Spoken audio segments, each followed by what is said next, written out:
I volunteered to go into the service in 1940. I was stationed at Camp Grant, Illinois, and I was first cook. Shortly after, they made me mess sergeant.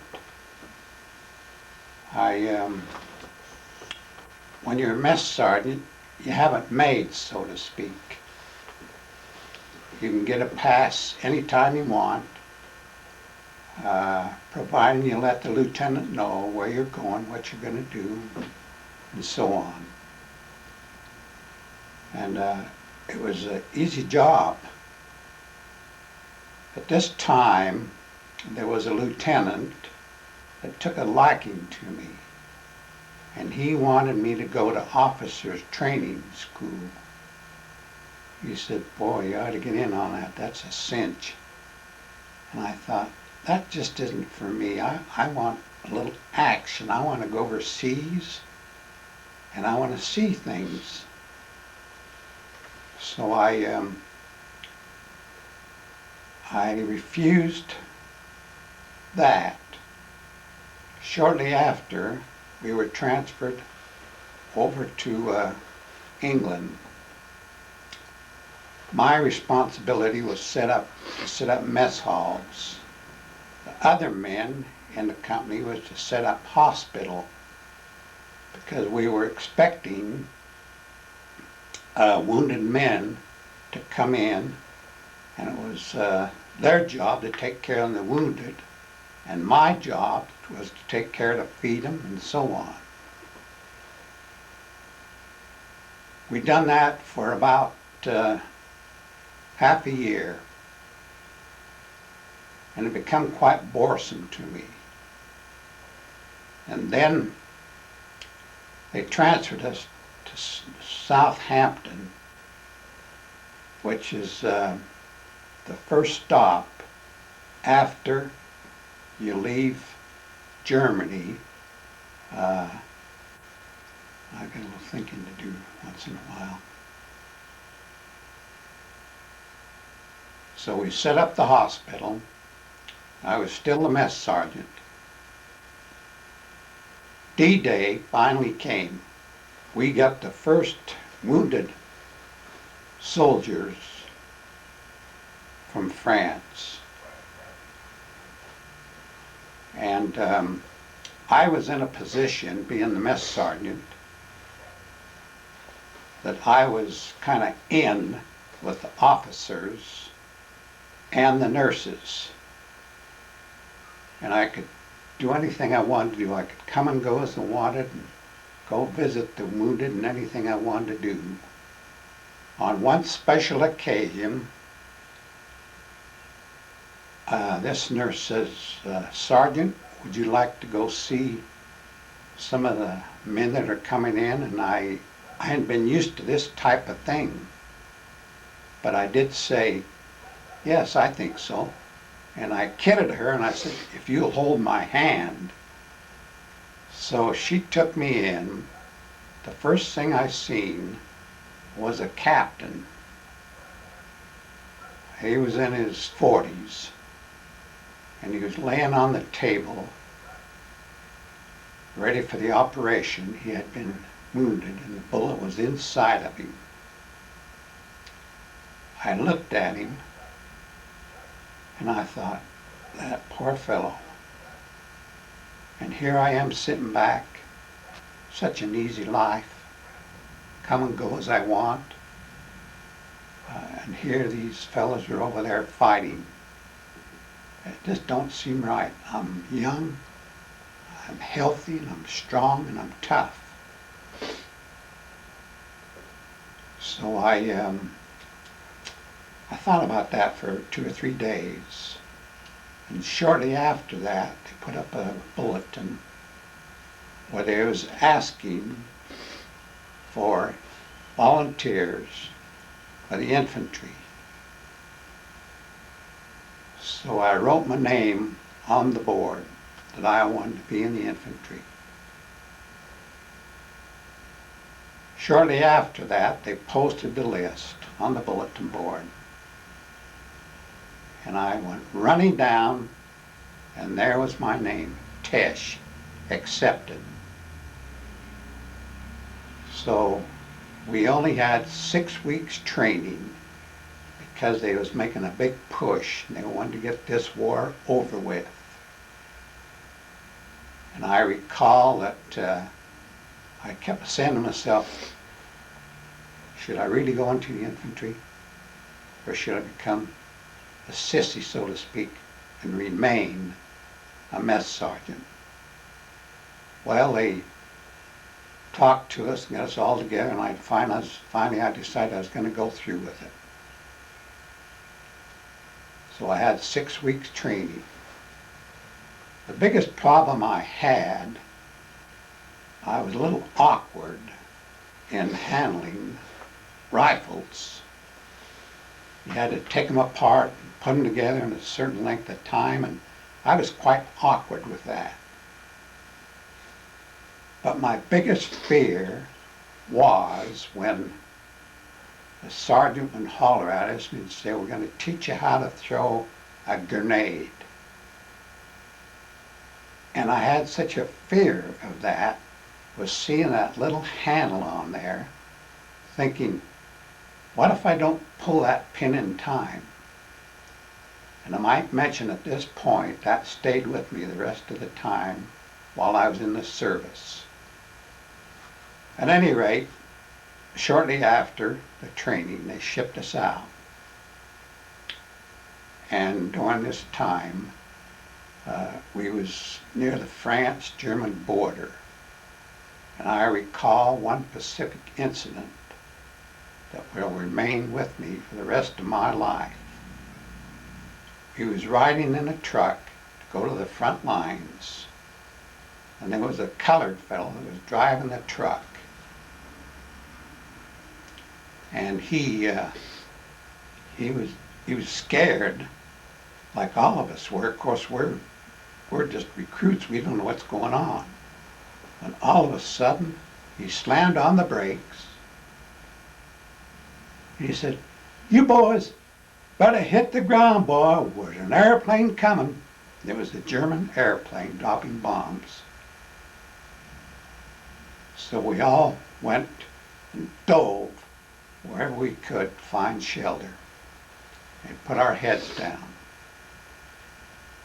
After the German airplane had passed us, we looked around, and what I recall, there was about 10 men that had been killed. And we're grateful that this colored boy hollered to us and probably saved most of our lives. I was assigned to a company, and I remember we used to live in homes. Most of the time I would sleep in corners or just anywhere just to get a little rest. One day the lieutenant called us all together and he said, "Men, it's time to get up to the front line." And I shall never forget that first day. I was assigned to a fellow that carried what they called a bar, B-A-R.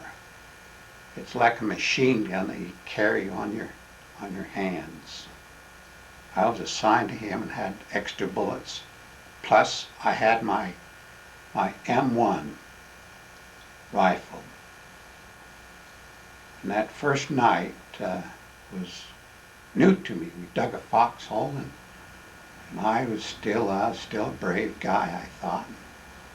And I was standing up, and he said, "Tesch, get down in this foxhole or you're going to get killed."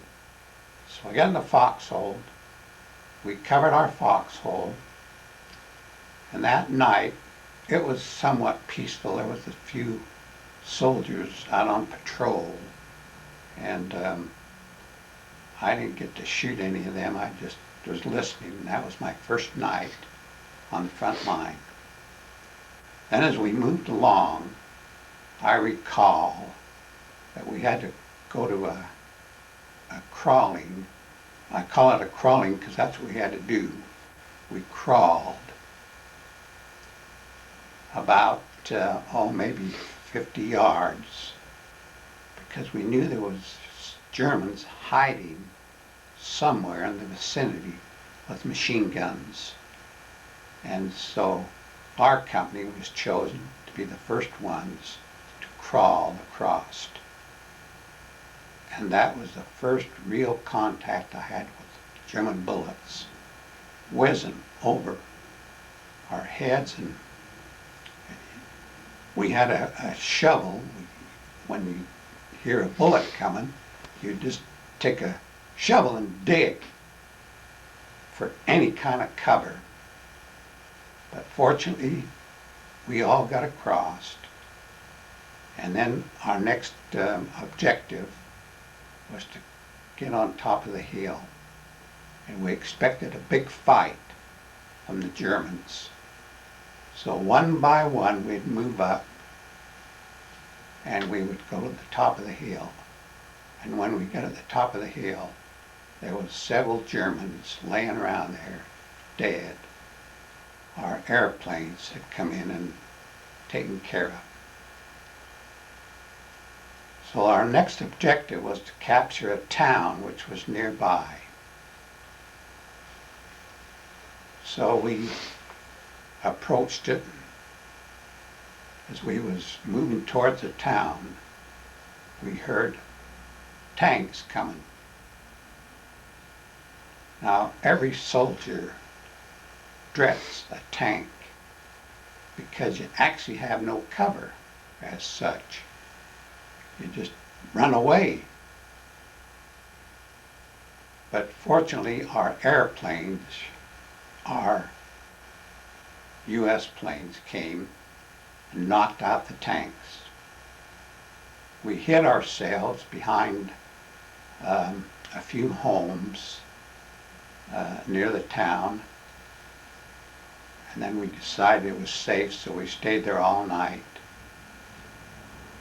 The following morning, we heard some yelling. So we was all curious what was going on.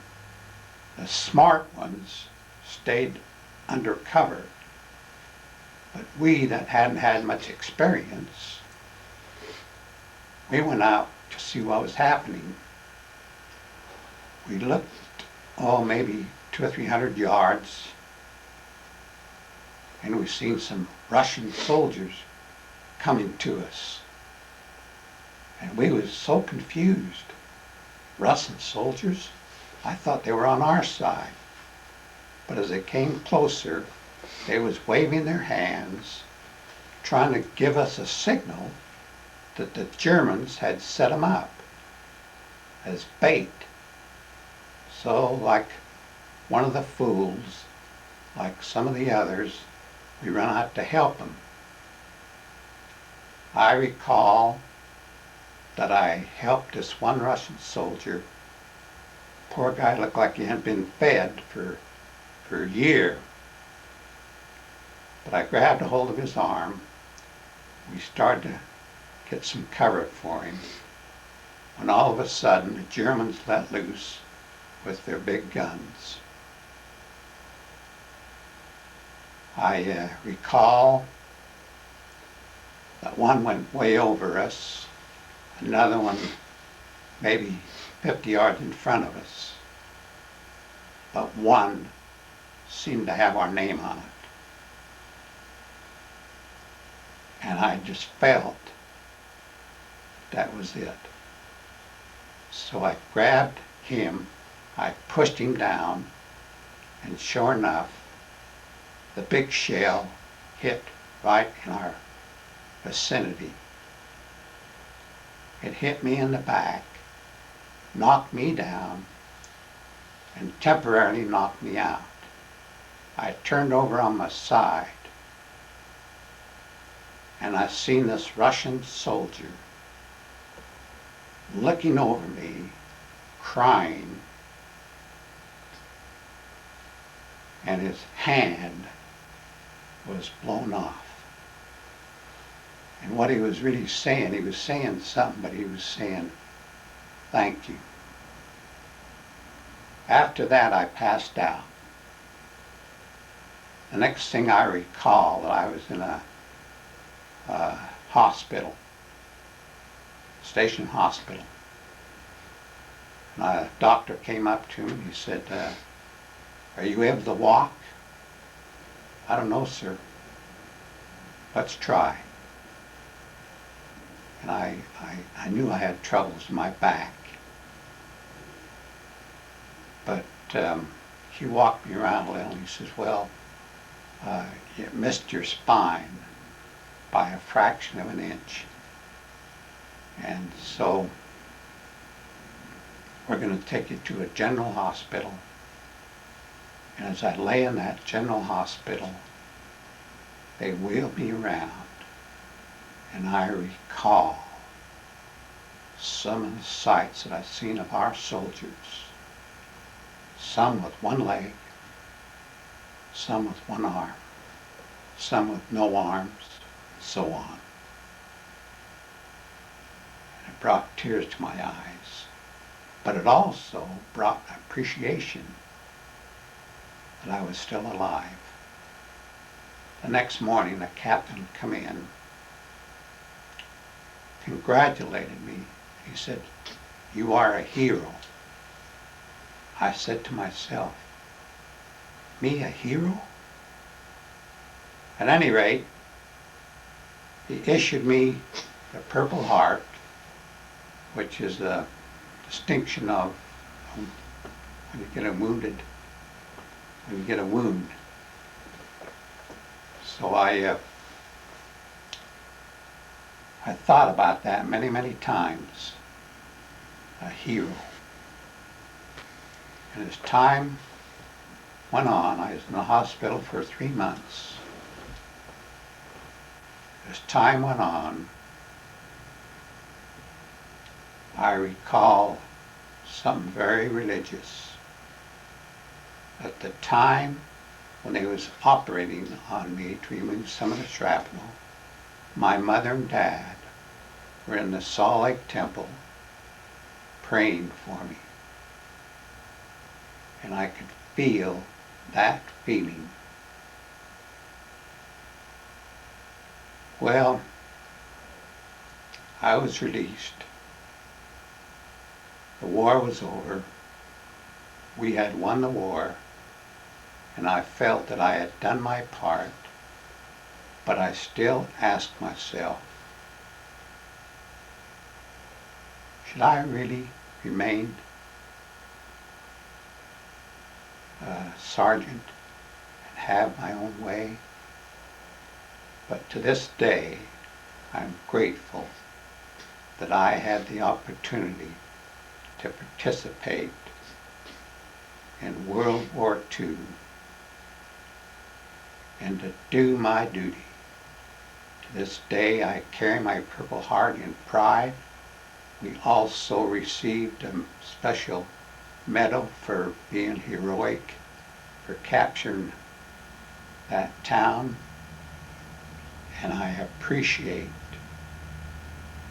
that I was well taken care of, and I had real soldiers there to work with. That's all I have to say.